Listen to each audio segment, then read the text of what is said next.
Olá pessoas, quem fala aqui é Belmiro, bem-vindos e bem-vindas ao nosso podcast. Esse podcast da Estúdio Sala de Aula, gravado com o aplicativo Anchor, Anchor.fm.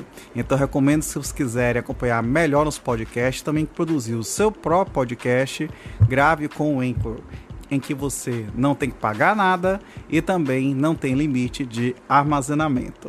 Então, sem mais delongas, vamos então para o nosso episódio.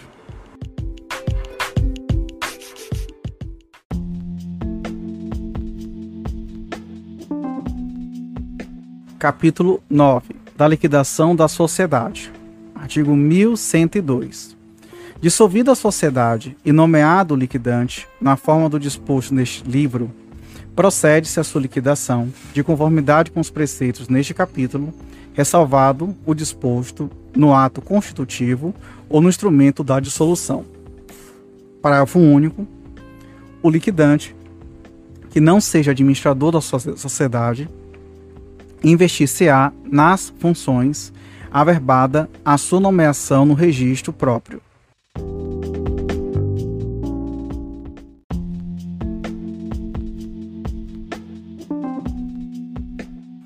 Artigo 1103. Constitui deveres do liquidante. Inciso 1. Averbar e publicar a ata, sentença ou instrumento de dissolução da sociedade. Inciso 2. Arrecadar os bens, livros e documentos da sociedade, onde quer que estejam. Inciso 3. Proceder nos 15 dias seguintes ao da sua investidura e com assistência, sempre que possível, os administradores, à elaboração do inventário e do balanço geral do ativo e do passivo. Inciso 4. Ultimar os negócios da sociedade, realizar o ativo, pagar o passivo e partilhar o remanescente entre os sócios ou acionistas. Inciso 5.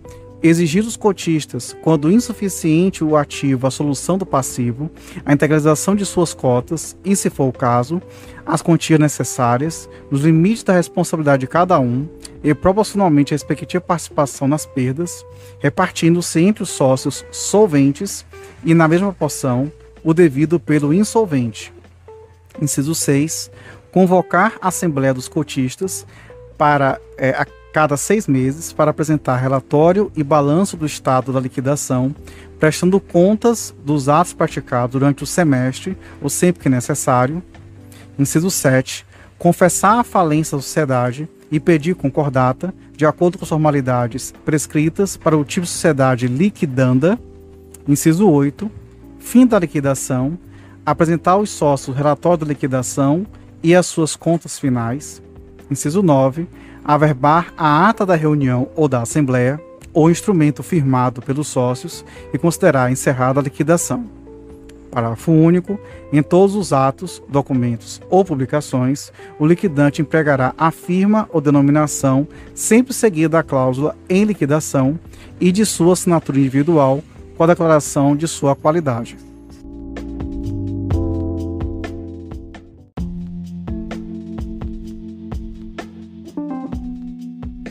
Artigo 1104.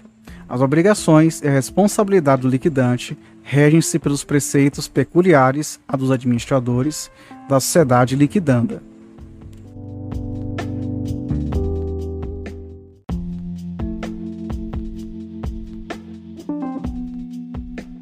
Artigo 1105.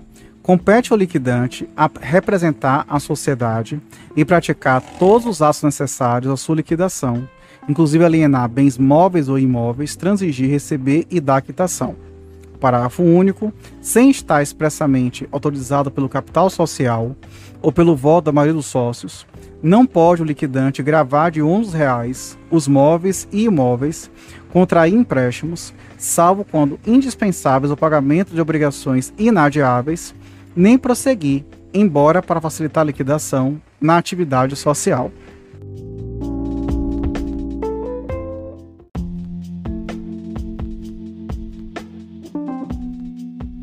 Artigo 1106. Respeitados os direitos dos credores preferenciais, pagará o liquidante as dívidas sociais proporcionais, sem distinção entre vencidas e vincendas, mas em relação a estas, com desconto. Parágrafo único. Se o ativo for superior ao passivo, pode o liquidante, sob sua responsabilidade pessoal, pagar integralmente as dívidas vencidas.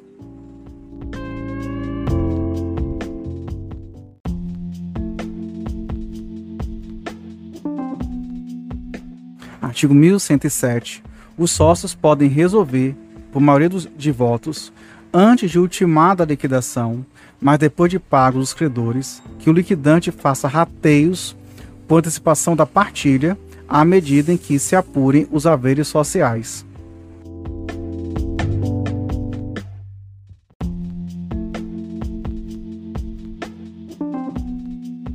Artigo 1108. Pago passivo e partilhado remanescente, convocará o liquidante à Assembleia dos Sócios para a prestação final de contas.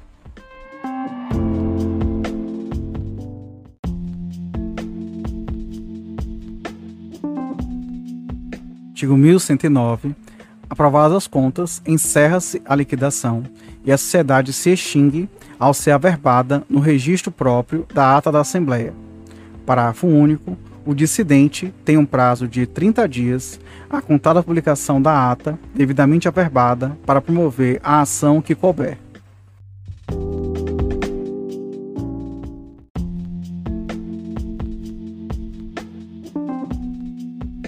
Artigo 1110. Encerrada a liquidação, o credor não satisfeito só terá direito a exigir dos sócios, individualmente, o pagamento do seu crédito até o limite da soma por eles recebida em partilha e a propor contra o liquidante ação de perdas e danos.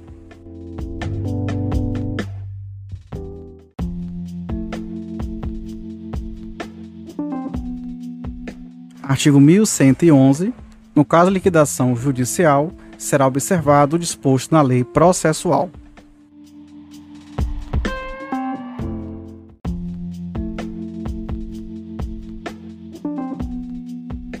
Artigo 1112.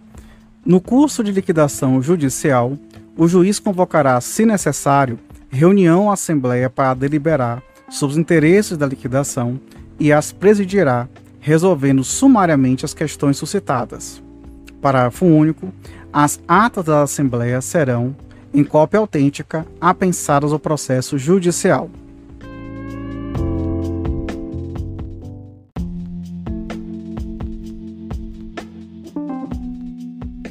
Capítulo 10. Da transformação, da incorporação, da fusão e da cisão das sociedades. Artigo 1113. No ato de transformação, independe de dissolução ou de liquidação da sociedade e obedecerá aos preceitos reguladores na Constituição e inscrição próprios do tipo que vai converter-se.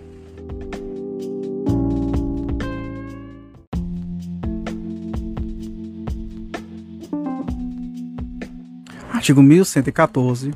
A transformação depende do consentimento de todos os sócios, salvo se prevista no ato constitutivo, caso em que o dissidente poderá retirar-se da sociedade, aplicando-se no silêncio do Estatuto ou do contrato social, o disposto no artigo 1031.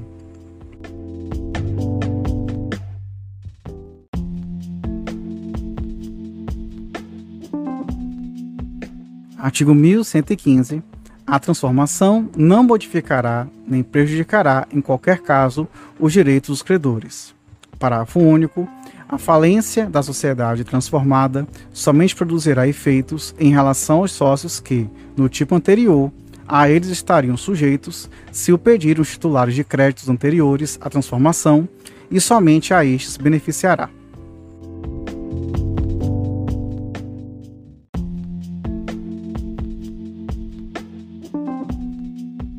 Artigo 1116. Na incorporação, uma ou várias sociedades são absorvidas por outra, que lhes sucede em todos os direitos e obrigações, devendo todos aprová-la na forma estabelecida para os respectivos tipos.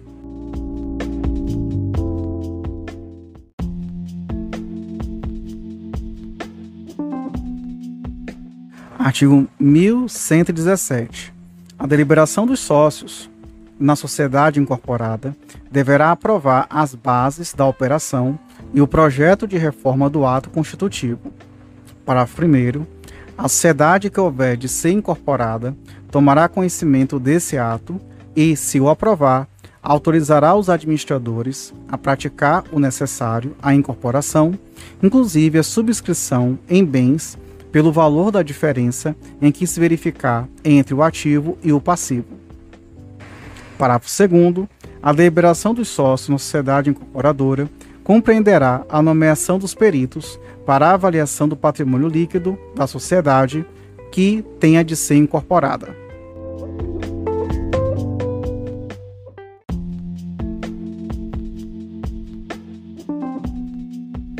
Artigo 1118. Aprovados os atos da incorporação, a incorporadora declarará extinta a incorporada e promoverá a respectiva averbação no registro próprio.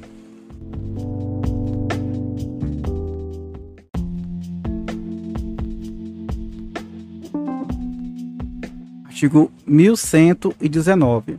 A fusão determina a extinção das sociedades que se unem para formar sociedade nova, que a ela sucederá nos direitos e obrigações.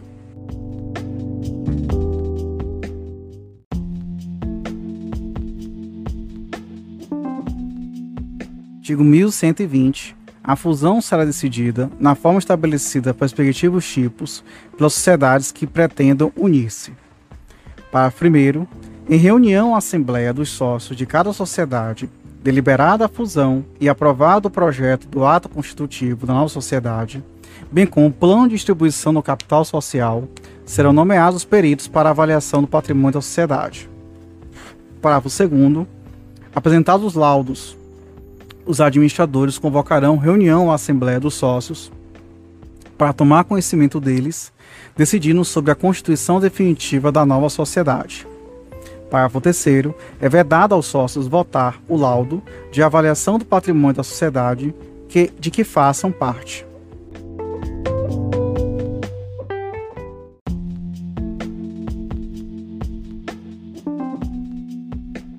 Artigo 1121. Constituída a nova sociedade, aos administradores incumbe fazer inscrever no registro próprio da sede os atos relativos à fusão.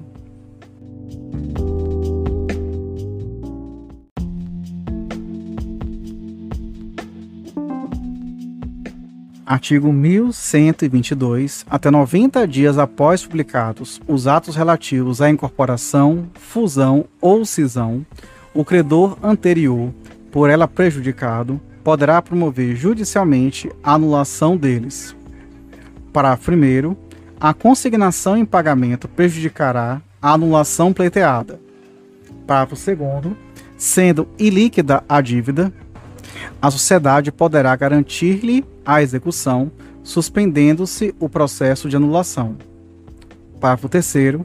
Ocorrendo no prazo desse artigo a falência da sociedade incorporadora, da sociedade nova ou da cindida, qualquer credor anterior terá o direito a pedir a separação dos patrimônios para o fim de serem os créditos pagos pelos bens das respectivas massas.